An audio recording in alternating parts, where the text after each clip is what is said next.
What are you going to remember? And what am I going to remember about the NBA Finals that end with the Milwaukee Bucks taking the crown? And we're going to look at this through the eyes of the Bucks mostly. So my thoughts on this, you've got the good book, sci-fi, and the Prince. And we'll tie all of these things together and make the Baba Ganoush. No, that's Wisconsin. You got to make the cheese curds. Make the cheese curds. We'll make the cheese curds. So we begin with the fact that Milwaukee, the first two games of the finals, lethargic, right? Lethargic. Now, we had an inkling that they were going to turn things around, but it certainly didn't look that way after the first two games in Arizona. And how quickly they were able to turn the tables here on the Suns and zoomed past them as they changed lanes, Milwaukee, and they went on the Autobahn and right past the Phoenix car that was broken down on the side of the road. And what a magical thrill ride it's been. Everything begins and ends at the doorstep of Giannis Antetokounmpo.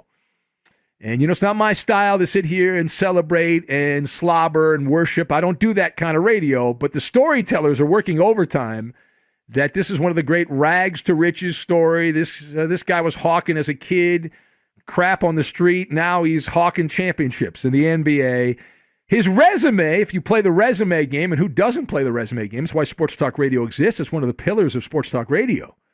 The resume, while impressive for Giannis, the yeah but crowd said, well, yeah, but he hasn't won a championship. Yeah, but this, yeah, but that. But mostly the yeah, but was he hadn't won a championship. Yeah, but, yeah, but, yeah, but.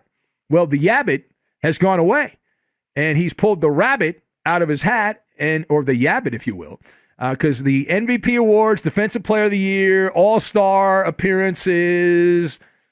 But what about the championship? Yeah, but he hasn't won a championship. Hasn't won a championship. Oh, they scream, they shout. Well, what about the championship? Well, now he is no longer a piecemeal player for the Championship Defenders League. He now has a seat at the table. Not only is he the player to win a championship and have the MVPs and Defensive Player of the Year and all that, he's a Finals MVP. And this will be what ultimately is remembered by the historians as an epic performance for the ages from start to finish. And I'd like to disagree with that. I'd like to disagree. Now, part of it's not completely true. It wasn't from start to finish. We'll get to that in a minute. But there is no pushback on this side of the microphone that Giannis Antetokounmpo has added his name to the good book of legends of the NBA Finals at the tender age of 26, which means he still has 5-6 more years of his athletic prime to dominate and monster mash the NBA. But never assume. You can't assume that this is going to happen again and again and again because you will make an ass out of you and me when you assume.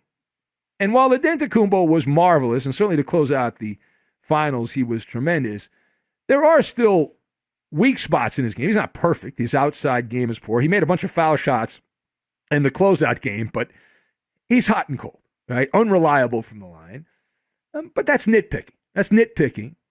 But as far as from start to finish, that is not completely accurate. We believe in truth in broadcasting and accuracy.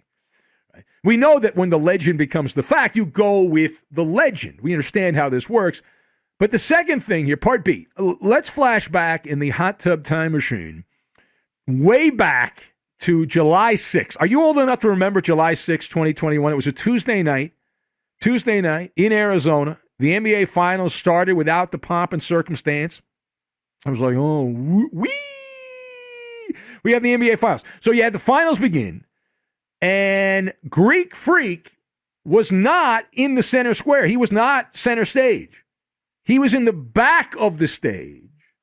How soon we forget.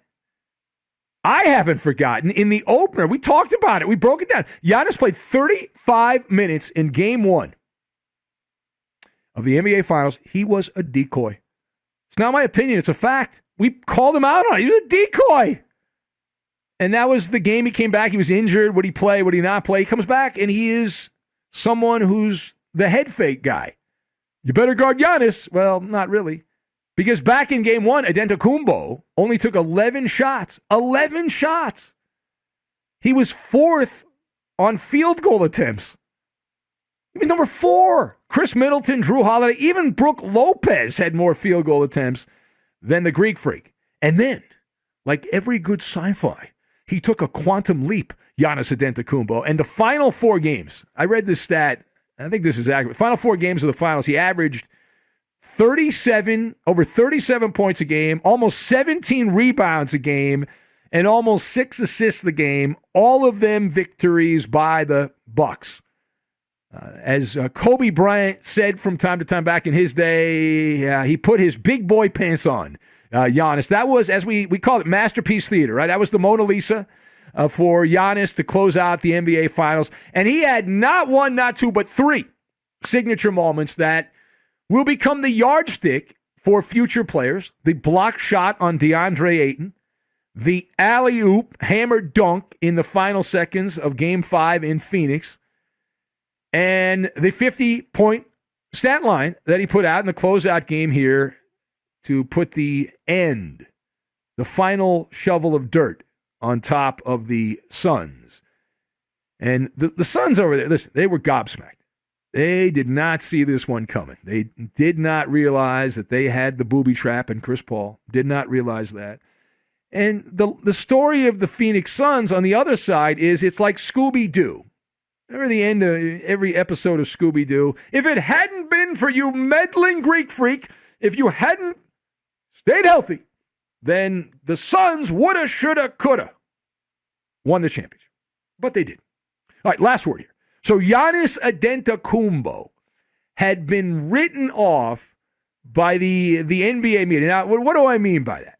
He upset a lot of people. Let us not forget, since we are celebrating the Bucks championship here, that many of the media elites who cover the NBA were devastated. They were thunderstruck when he decided to sign the mega contract. Giannis agreeing to a 5-year extension for $228 million dead presidents. This was last year, and it was unexpected. Many people thought that Giannis was going to leave Wisconsin. And poof, all those page clicks went away. Milwaukee is not exactly Casablanca if you're an NBA player. The Greek Freak was supposed to be humming bars from the Prince, the Fresh Prince, Will Smith, that song, Sun Worshipper, Ride My Jet Skis, lounging in the palm trees and all that. Instead, he kept his parka and his trusty snowblower in the garage, and he doubled down on the frozen oasis that is the greater Milwaukee area during the bulk of the NBA season in late December, January, February, etc., and March. So this is also a teachable moment, because every time a good player in a small market gets to a point where they can leave, the NBA media start pounding the table. This guy's going to go to the Lakers, and this guy's going to go to the Miami Heat, and that guy's going to go sign with the Rockets or the Mavericks or whoever. Some destination considered more desirable than the small market. But you don't always have to go to greener pastures. Now, it is true that Giannis, let's be fair here, that James Harden did not play well, but he usually plays poorly in the playoffs. Kyrie Irving, ankle went sideways. Trae Young got dinged up. All those things are true. I'm nodding my head yes. Still, he stepped up and just kicked the Suns in the gonads in the NBA Finals, the final games there. And so is this a teachable moment for, say, Damian Lillard, who right now is the latest name in a small market where the NBA media are desperately trying to get him on the Knickerbockers or the Lakers or whoever? Is he going to look at this and say, well, wait a minute, if Giannis can win a championship in Milwaukee, why can't Damian Lillard do that in Portland? Now, regardless, even though we do the show from La La Land, I don't want to see every player that I've ever heard of gravitate to L.A. or Miami or these handful of teams, the 5 teams. That's boring.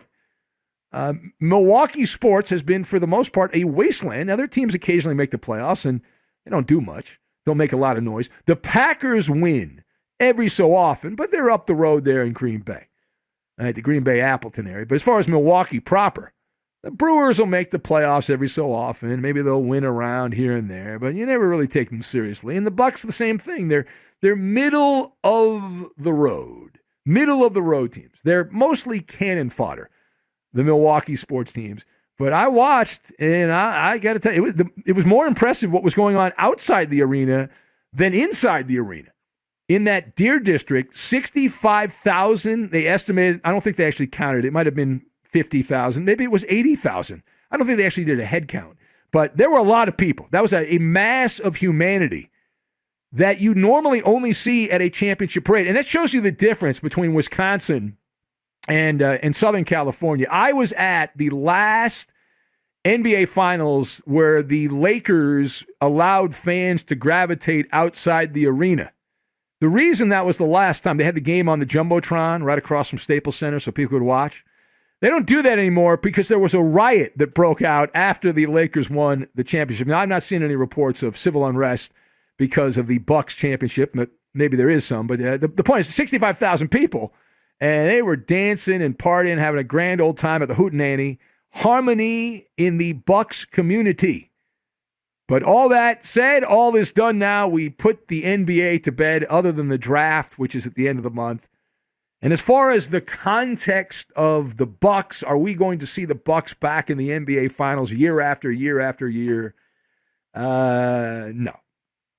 Shaking my head, no. That doesn't mean this isn't great and isn't impressive and wonderful for the Buck fan, but don't bet on this happening again.